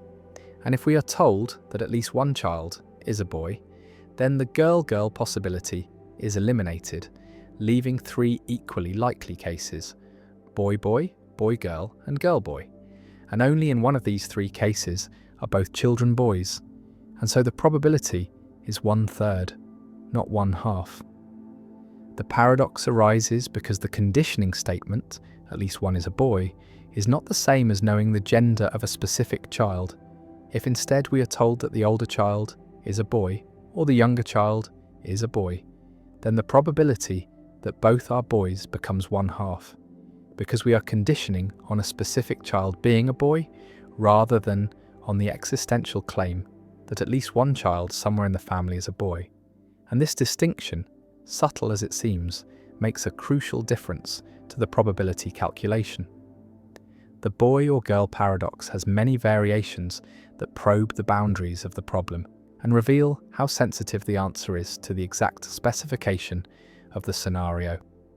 One famous variant involves meeting a man who says he has 2 children, and one of them is a boy named Tuesday, meaning the boy was born on a Tuesday, and this additional information about the day of the week changes the probabilities in a surprising way, because it reduces the number of scenarios consistent with the statement, and the probability that both children are boys increases from 1/3 to 13/27. And this result seems bizarre, seems like the day of the week should be irrelevant, but the mathematics is sound.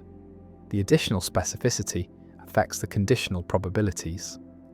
Another variation asks, what if you meet a man with 2 children, and you see one of them, a boy, Does this change the answer?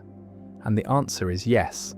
Seeing a specific boy is different from being told that at least one child is a boy, because seeing introduces selection effects. You are more likely to see a boy in families with 2 boys than in families with 1 boy, and so the probability calculation must account for the process by which the information was obtained, and different processes lead to different answers. And this sensitivity to selection effects is a general feature of conditional probability problems. And it explains why the boy or girl paradox has multiple defensible answers depending on the scenario. The paradox connects to the reference class problem and to debates about the principle of indifference, because applying the principle of indifference requires specifying a reference class, a set of equally likely outcomes, and different choices of reference class lead to different probability assignments. And in the boy or girl paradox, the reference class could be families with at least 1 boy, or it could be situations where someone tells you that at least 1 child is a boy. And these are different reference classes with different probabilities.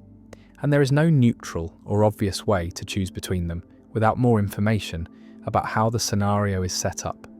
The paradox also raises questions about the interpretation of probability statements in natural language, because phrases like "at least one is a boy" can be interpreted in different ways, as a statement about the existence of a boy in the family, as a statement about what someone knows or has observed, or as a statement about what information has been communicated, and each interpretation leads to different formal models and different probability calculations. And this ambiguity in natural language is a source of many probability paradoxes, where the mathematical answer depends on details that are not fully specified in the informal statement of the problem. Bayesian statisticians and frequentists also interpret the paradox differently. Bayesians treat probability as degrees of belief and calculate conditional probabilities using Bayes' theorem, while frequentists treat probability as long-run frequencies and may question whether the conditional probability is well defined without specifying a clear sampling procedure. And these different philosophical approaches to probability lead to different emphases in how the paradox is understood and resolved, though both traditions agree on the mathematical calculations once the problem is precisely formulated. The boy or girl paradox has practical analogues in genetics and medicine, where the probability of certain conditions depends on family history in ways that are similar to the structure of the paradox. For instance, the probability that a family carries a recessive genetic trait depends on how many children are observed to have the trait, and the calculations must account for ascertainment bias, the fact that families are more likely to come to medical attention if they have affected children, and this bias affects the probability assessments in ways that parallel the selection effects in the boy or girl paradox. The family walks down the street, 2 children beside them, and you know that at least one is a boy, and the question remains, what is the probability that both are boys? And the answer depends on how you came to know this fact, on whether you asked about a specific child or about any child, on whether you saw a boy or were merely told that at least one exists, and each variation of the scenario changes the answer, shifts the probabilities, reveals that conditional probability is sensitive to context, to process, to the mechanisms by which information is acquired and communicated, and the paradox persists as a puzzle, as a teaching tool, as a demonstration of how subtle probability can be, how carefully problems must be formulated, how easily intuition can mislead. And the boy walks ahead, evidence of his existence, shifting probabilities, conditioning beliefs, and the mathematics unfolds, precise and unforgiving, calculating 1/3 or 1/2 or 13/27, depending on the details, and the intuition struggles to keep up, struggles to grasp why the day of the week matters, why seeing is different from being told, why reference classes and selection effects have such profound impacts on what should be simple questions, and the paradox endures, unsettled in the sense that people continue to disagree about which answer is correct for which version, continue to debate whether the problem is well posed, continue to find new variations that test the boundaries of conditional probability, and the family continues walking. The boy or boys or boy and girl continue existing, and the question remains open, answerable only when the scenario is specified with enough precision to eliminate ambiguity, to fix the reference class, to determine the selection process, and until then, the paradox lives on. A reminder that probability is not just mathematics, but interpretation. Not just calculation, but careful attention to how information is obtained, how questions are asked, and how evidence is generated. The binding problem: how your brain unites what it processes separately. A neuroscientist examines how the brain processes visual information, discovers that different features of objects are processed in different brain regions. Color is processed in one area, motion in another, shape in a third, orientation in a fourth, and all these features are analyzed separately, by specialized modules, by distinct populations of neurons.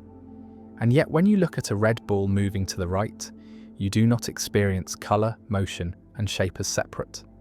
Do not see redness here and roundness there and rightward motion elsewhere, but see a unified object, a red round ball moving right, and all the features are bound together, are experienced as properties of a single thing.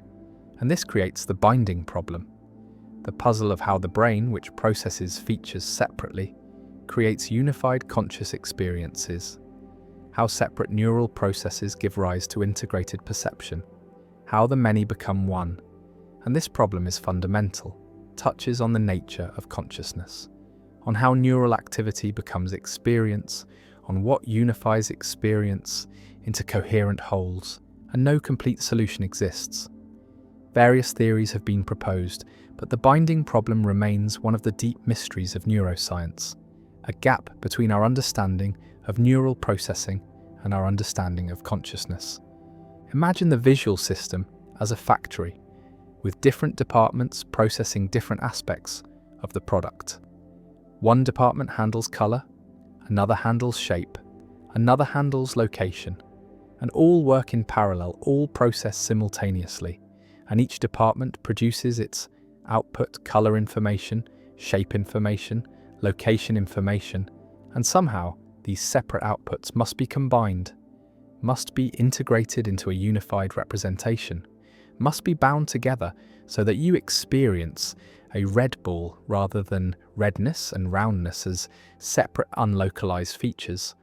And the binding problem asks how this combination occurs, what mechanism ensures that the right features are bound together, that the redness is attributed to the round object and not to the square object that happens to be present in the scene. And this correct attribution, this accurate binding, is critical for coherent perception, for navigating the world successfully, and yet how the brain achieves it remains unclear. The binding problem has two aspects: the feature binding problem, which asks how different features of the same object are bound together, and the object binding problem, which asks how different objects are kept separate, are not confused with each other, and both aspects are challenging. Both reveal that perceptual unity is not given automatically by neural processing, but requires some mechanism, some process that groups features appropriately, and various mechanisms have been proposed. Attention has been suggested as a solution. The idea that attention binds features, that attended objects have their features integrated, while unattended objects do not. And this explains why feature binding errors occur when attention is diverted, why illusory conjunctions occur where features from different objects are misbound, are attributed incorrectly. Visualize attention as a spotlight that illuminates objects one at a time, and within the spotlight features are bound, are integrated, and outside the spotlight features remain separate, are not integrated. And this attentional binding theory has some support, has experimental evidence showing that feature binding requires attention, that without attention, features can be perceived separately without being bound correctly, and illusory conjunctions are more common under conditions of inattention, supporting the idea that attention is necessary for binding. But attention cannot be the complete solution, because some binding occurs pre-attentively. Some feature integration happens automatically before attention is applied, and so attention is part of the story, but not the whole story. Another proposed mechanism is temporal synchrony, the idea that neurons representing features of the same object fire in synchrony, fire together, and this synchrony is the binding code, is what marks features as belonging together and neurons representing different objects, fire at different times or with different phases, and this temporal separation keeps objects distinct, prevents their features from being bound together. And this synchrony theory has been influential, has generated extensive research, has led to discovery of synchronized neural oscillations in visual cortex, but the theory faces challenges. It is not clear that synchrony is sufficient for binding, it is not clear that consciousness depends on synchrony, and some experiments have failed to find the predicted correlations between synchrony and perceptual binding, and the theory remains controversial. A third approach argues that binding occurs through convergence, through hierarchical processing, where features are combined in higher-level areas, and early visual areas process features separately, but project to higher areas that represent combinations, that have neurons responding to specific conjunctions of features. And these conjunction neurons represent bound objects, represent integrated wholes, and binding is achieved through this hierarchical architecture, through neurons that explicitly encode feature combinations. And this approach has support from single neuron recordings showing that higher visual areas have neurons with complex selectivity, neurons that respond to specific combinations of shape and color and motion, and these neurons could be the neural basis of bound object representations.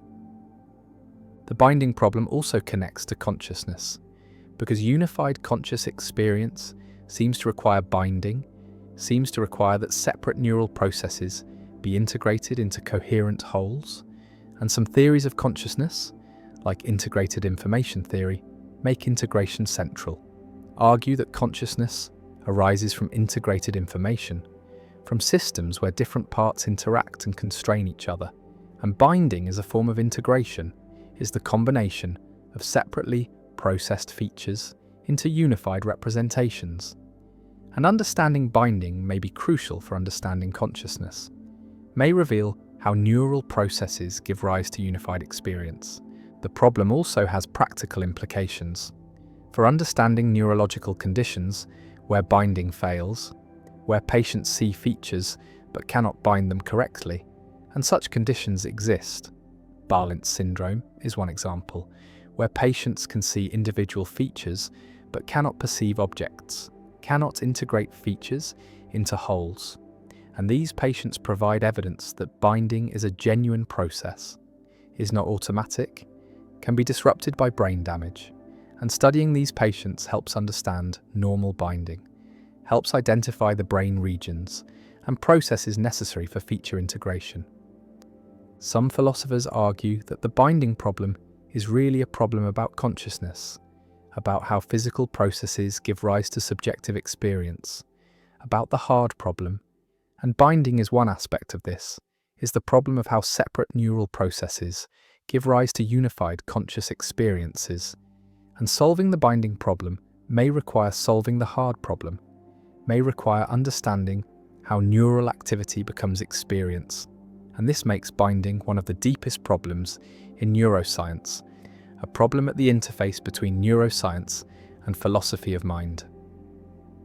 The brain processes features separately, color here, motion there, shape elsewhere, and yet you see unified objects, see red round balls moving, see integrated wholes, and how this integration occurs, how the separate processes give rise to unified experiences, remains one of the great unsolved problems.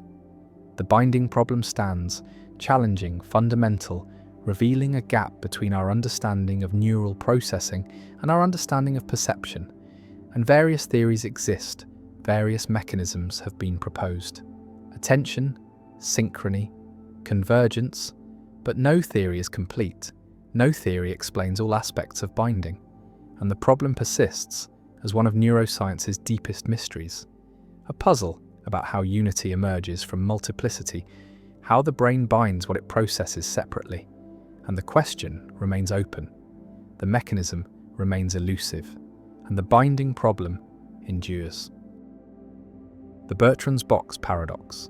3 identical boxes sit before you, each containing 2 coins. The first box contains 2 gold coins, the second box contains 2 silver coins, and the third box contains 1 gold coin and 1 silver coin. And you cannot see inside the boxes, cannot distinguish them from the outside. And a box is chosen at random and opened, and 1 coin is drawn from it, also at random, and the coin turns out to be gold. And now a question is posed that seems simple, but leads to surprising confusion. What is the probability that the other coin in the same box is also gold?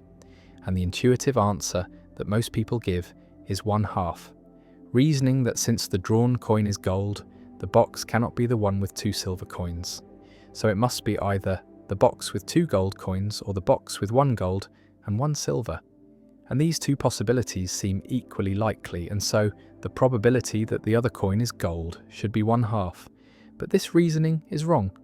The correct answer is 2/3, and this is Bertrand's box paradox, named after Joseph Bertrand, who presented it in 1889, a puzzle in conditional probability that reveals how easily intuition misleads when reasoning about random processes and conditional information. The error in the intuitive reasoning lies in treating the 2 remaining boxes as equally likely, but they are not, because the probability calculation must account for how the gold coin was observed, must condition not just on which box was chosen, but on which coin was drawn. And the key insight is that there are 3 gold coins in total, 2 in the first box and 1 in the third box, and the drawn coin is equally likely to be any of these 3. And if the drawn coin is one of the 2 from the first box, then the other coin in the same box is also gold, while if the drawn coin is the one from the third box, then the other coin is silver. And since 2 of the 3 equally likely possibilities lead to the other coin being gold, the probability is 2/3, not 1/2. Another way to see the solution is to consider all possible outcomes. There are 6 coins in total, labelled gold 1 and gold 2 in the first box, silver 1 and silver 2 in the second box, and gold 3 and silver 3 in the third box, and each coin is equally likely to be the one drawn. And we're told that a gold coin was drawn, which eliminates silver 1, silver 2 and silver 3, leaving gold 1, gold 2 and gold 3 as equally probable. And if gold 1 was drawn, then the other coin in the same box is gold 2. If gold 2 was drawn, then the other coin is gold 1. And if gold 3 was drawn, then the other coin is silver 3. And so in 2 of the 3 cases, the other coin is gold, giving a probability of 2/3. The Bertrand box paradox is structurally similar to other probability puzzles, like the Monty Hall problem and the 3 prisoners problem, where conditioning on partial information updates probabilities in non-obvious ways, where the process by which information is revealed matters as much as the content of the information, and where naive intuition fails to properly account for the structure of the problem, and the paradox illustrates the importance of specifying the sample space carefully, of identifying all possible outcomes and their probabilities, and of using Bayes' theorem or other formal tools to update probabilities rather than relying on informal reasoning. The paradox also raises questions about the reference class problem, about which population of events the observed outcome should be considered a member of, because the intuitive error involves thinking of the outcome as selecting a box type, either 2 gold or mixed, rather than selecting a particular coin. And this shift in reference class changes the probabilities, and the correct solution requires identifying the right reference class, the set of all coins that could have been drawn, and calculating probabilities relative to that set. Bertrand's box paradox has pedagogical value. It is often used in teaching probability to illustrate conditional probability, to show how careful reasoning differs from intuitive judgment, and to demonstrate the value of systematic methods like constructing probability trees or using Bayes' theorem. And students who understand the paradox gain insight into a common class of errors that arise from failing to properly condition on all relevant information, from treating distinct events as equiprobable when they are not, and from confusing the probability of a hypothesis given evidence with the probability of evidence given a hypothesis. The paradox also appears in variations, sometimes with coloured balls instead of coins, sometimes with different numbers of boxes or different distributions, and each.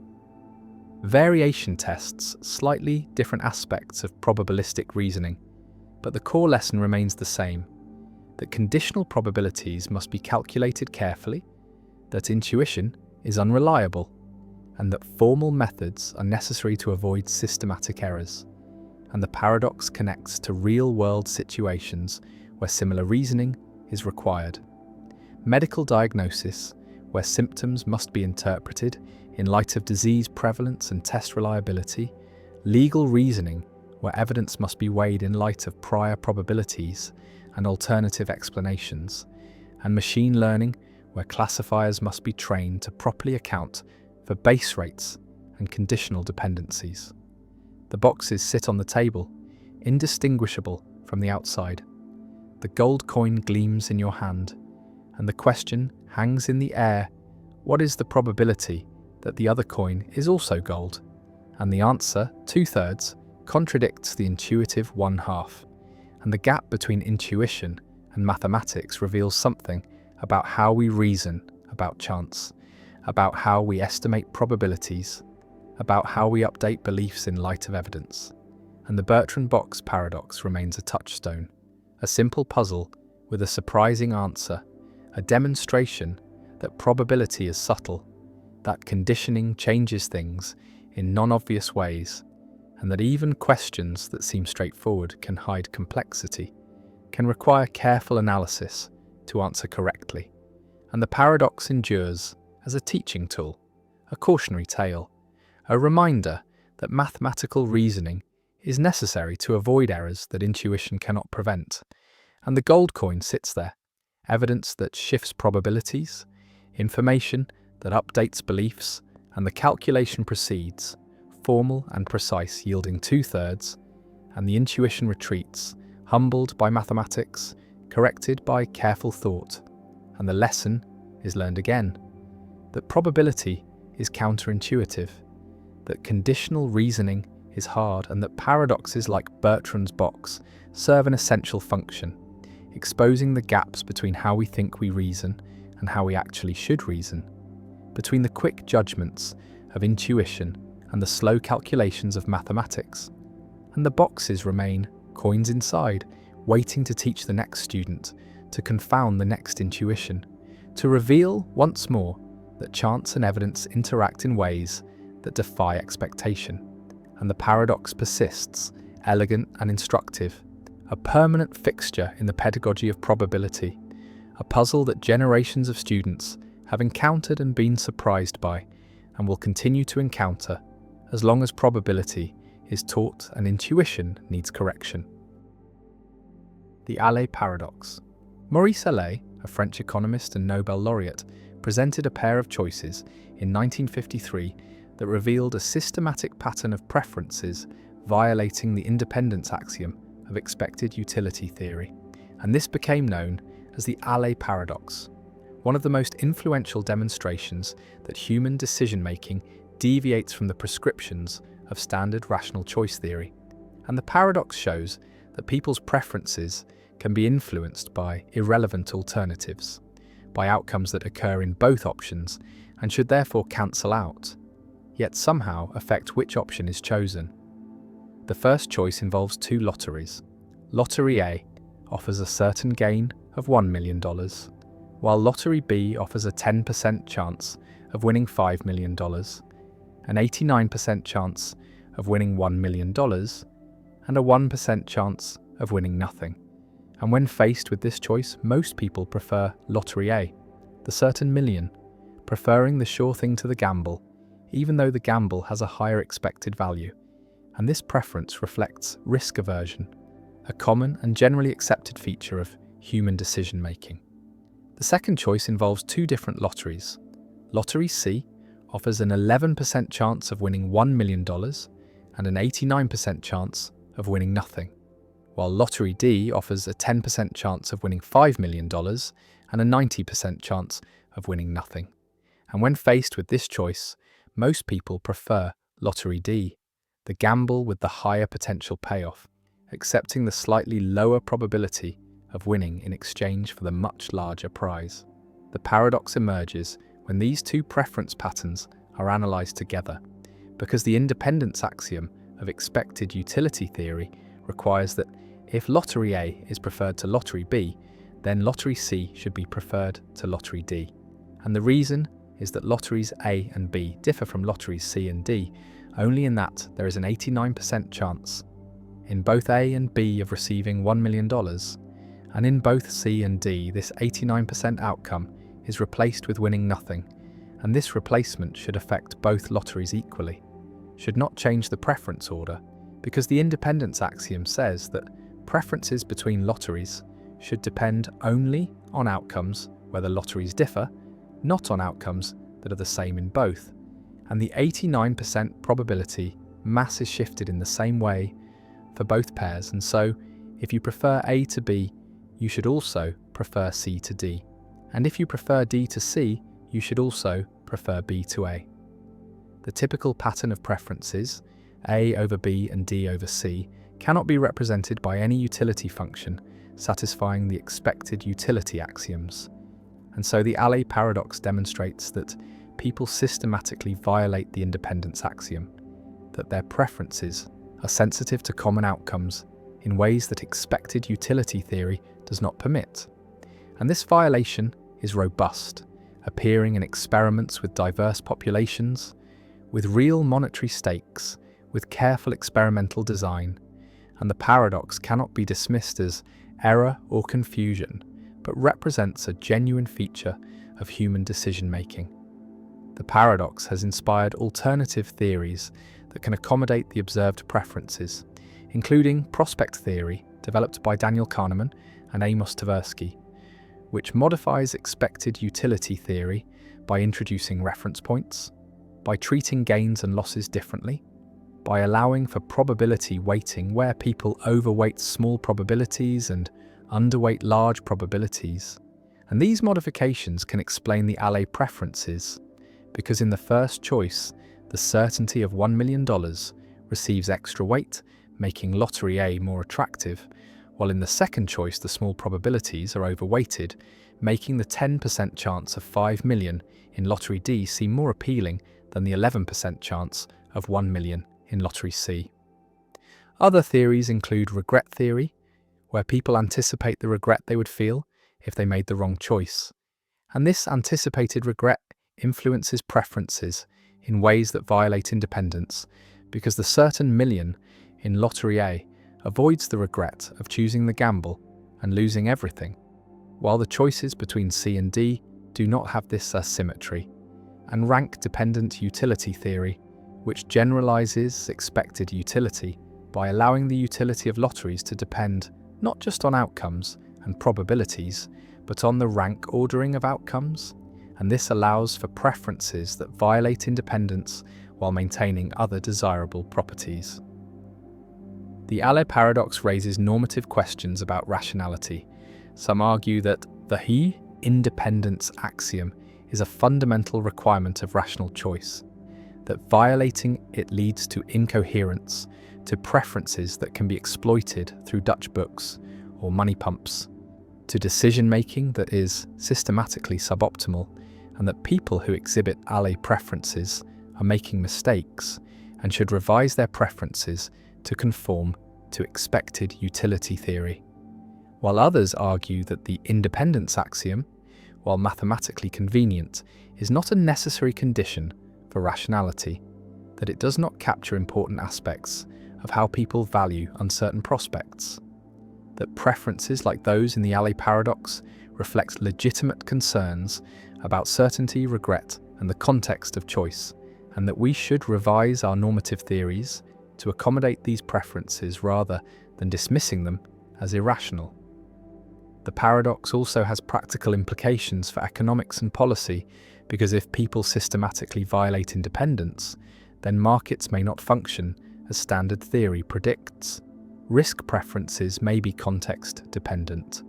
Insurance and investment decisions may be influenced by framing effects, and policies designed to maximize expected utility may not align with what people actually prefer. And understanding these deviations from expected utility helps explain phenomena like the equity premium puzzle, the disposition effect, and other anomalies in financial markets and economic behavior. The lotteries sit before you, the choices must be made, and your preferences, revealed through your choices, tell a story about how you value certainty and risk, about how you weigh probabilities and outcomes, and the story violates the axioms of rational choice, violates the clean mathematical structure of expected utility theory, and yet the choices feel reasonable, feel justified, feel like they reflect something important about value and uncertainty that the theory misses, and the paradox persists. The gap between theory and behavior remains. The independence axiom is violated again and again in experiments and in life, and decision theorists must choose. Either insist that the axiom is normatively binding and that violators are irrational, or acknowledge that the axiom is too strong, that rational choice is more complex than expected utility allows, and that new theories are needed to capture the richness of human decision-making.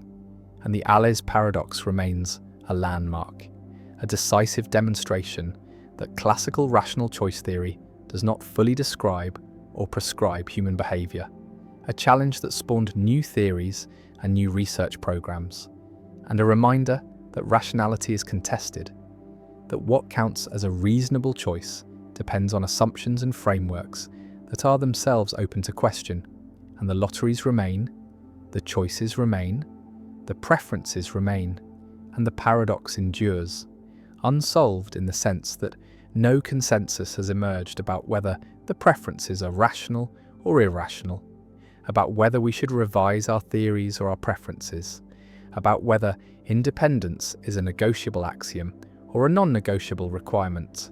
And the debate continues. Philosophers and economists and psychologists arguing about what rationality requires, about what humans actually do, and about the relationship between these two questions. The Abilene paradox: why groups choose what nobody wants. A family sits on a porch in Coleman, Texas, on a hot afternoon, comfortable, playing dominoes, and the father-in-law suggests driving to Abilene for dinner, 53 miles away in a car without air conditioning. And the suggestion is not enthusiastic, is tentative, but the son-in-law says sure, sounds good, not because he wants to go, but because he assumes others want to go, and he wants to be agreeable. And the wife says yes if you all want to go, and the mother-in-law says of course, and they all pile into the car and drive to Abilene in dusty heat, arrive hot and tired, eat mediocre food, drive back exhausted, and sitting on the porch again, someone admits they didn't really want to go, and then everyone admits they didn't want to go, admits they only agreed because they thought others wanted it, and the entire group took an action that no individual wanted, chose an outcome that everyone preferred to avoid. And this is the Abilene paradox, described by management professor Jerry Harvey, a phenomenon where groups make decisions that contradict the preferences of all members, where collective action diverges from individual preferences, not through majority rule or compromise, but through misperception, through failure to communicate, through assumptions about what others want. And the paradox reveals that agreement is not always consensus, that unanimous decisions can be unwanted by everyone. And the Abilene paradox shows a different kind of collective irrationality from Condorcet cycles or voting paradoxes, shows irrationality that arises from social dynamics, from conformity pressure, from reluctance to dissent. And the paradox remains relevant for understanding group decision-making, for recognizing that groups can fail not just through conflict, but through false consensus, through everyone going along with what nobody wants. Imagine the psychology of each family member. Each sits on the porch comfortable, each prefers staying home, but each hears the suggestion and thinks, well, if someone is suggesting it, they must want it. I don't want to be the one who ruins everyone's plans. I should be agreeable. Go along, be a team player. And so each agrees despite preferring to stay, and no one voices their actual preference. No one says, I'd rather stay home. And the group collectively creates a false impression, creates the appearance of consensus when none exists, and everyone interprets others' agreement as reflecting genuine preference rather than social accommodation. And this mutual misperception drives the group toward an outcome no one wants. And the paradox unfolds.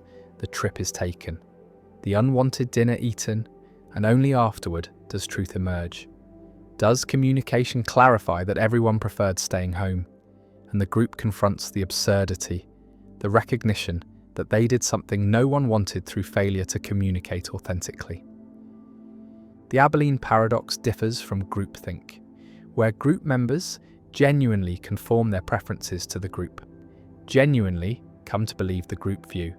And Abilene involves no genuine preference change, involves only misperception, only assumption about what others want. And members maintain their private preferences, but suppress them out of social pressure, out of desire to be agreeable. And this suppression is the source of the paradox, creates the gap between public agreement and private preference, and the gap allows groups to pursue actions that everyone opposes.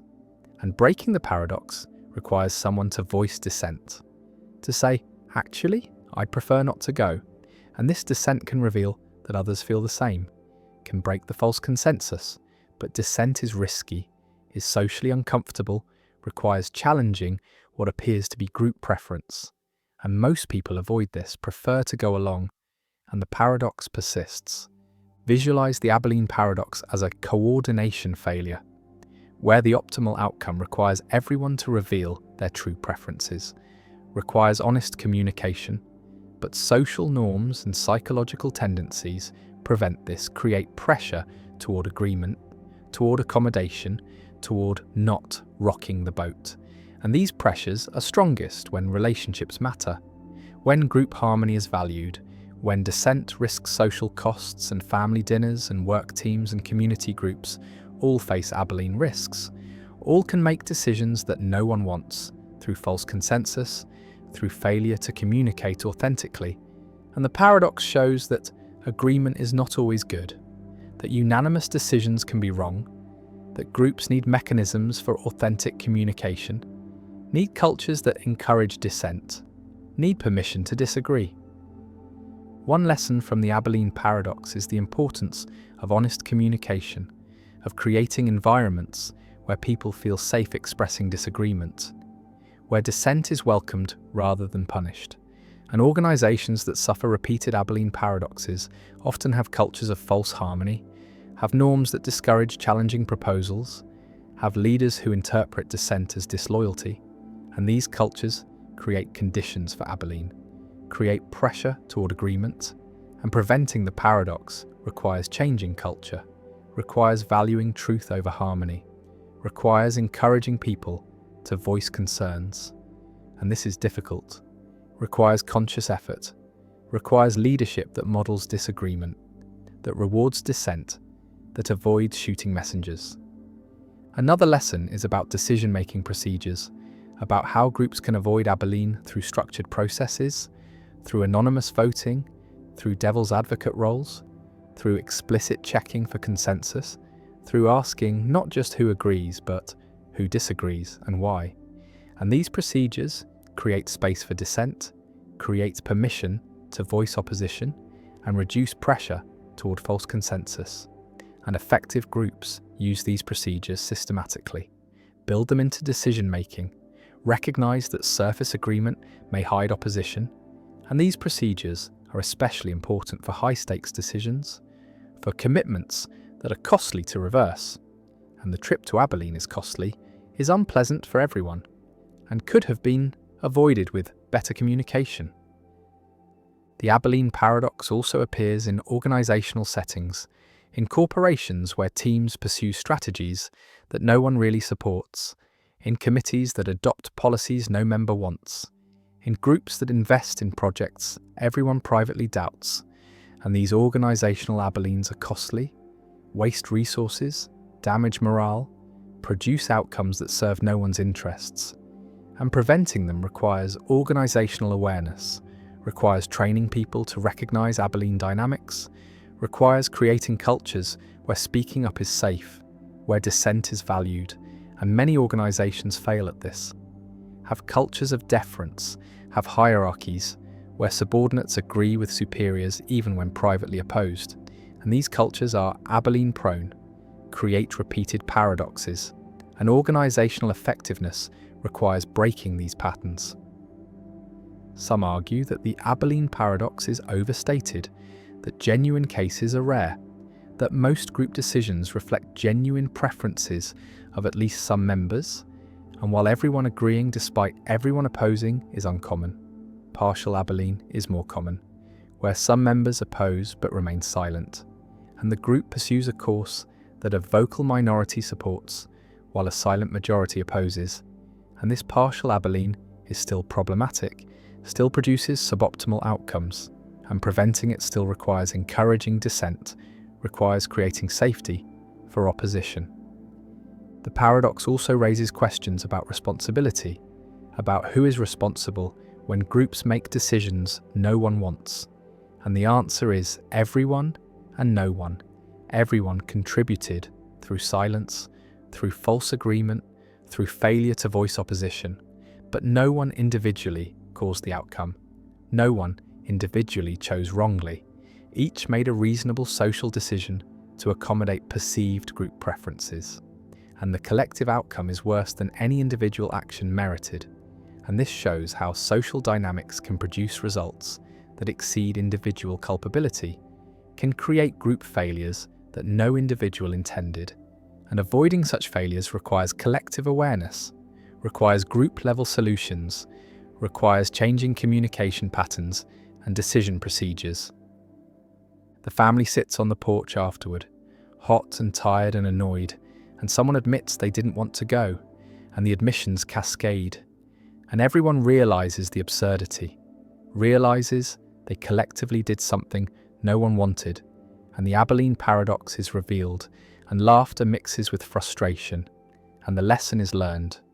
The importance of honest communication, the danger of false consensus, the need to voice dissent, and the paradox remains a permanent reminder that groups can fail not just through conflict, but through excessive agreeableness, through mistaken assumptions about others' preferences, through social pressures that suppress authentic communication, and the Abilene paradox endures as a cautionary tale about group decision-making, a demonstration that agreement is not always consensus, that unanimous decisions can be wrong, and that preventing collective irrationality requires creating environments where dissent is safe, where truth is valued over harmony, and where groups communicate authentically rather than accommodating falsely. Richard's paradox.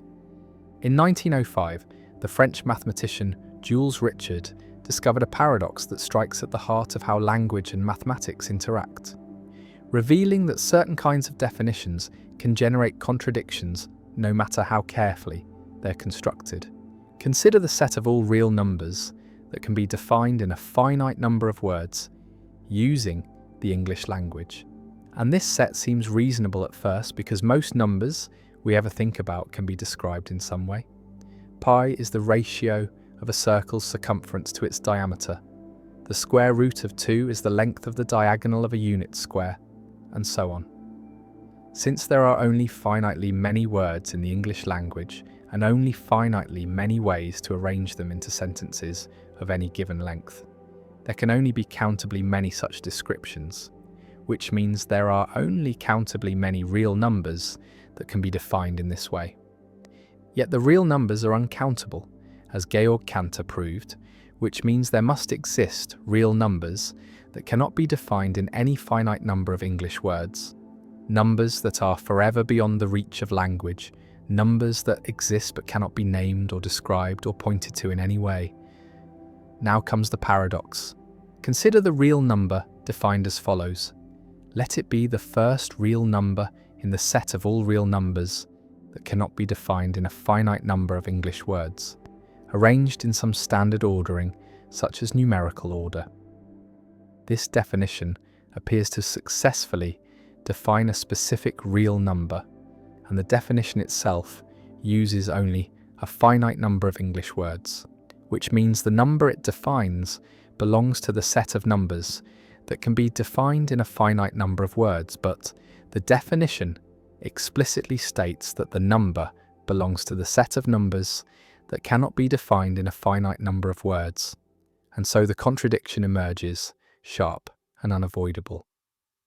If the number can be defined, then it does not belong to the set of undefinable numbers, but the definition picks it out precisely as a member of that set.